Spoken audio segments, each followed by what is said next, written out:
Ромите се најголемо малцинство во Европа, но дискриминацијата на ромите и натаму е распространета во многу аспекти од животот.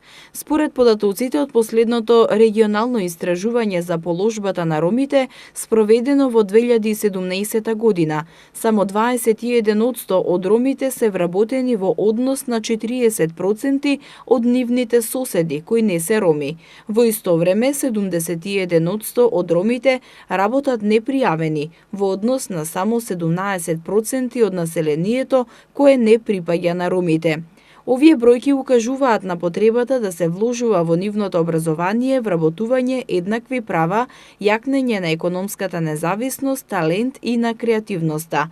Потребно е силно ангажирање од сите чинители за вистинска имплементација на стратегијата за подобрување на состојбите на ромите во државата, еднакви права и достоинствен живот за сите. Меѓународниот ден на ромите, 8 април, официјално е прогласен во 1990 година на Светскиот конгрес на Меѓународната унија за ромите во Полска.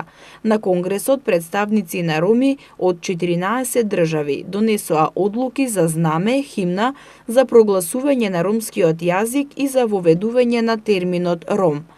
На првиот конгрес на ромите во Лондон во 1971 година, ромскиот јазик е деклариран како официјален јазик на сите роми во светот.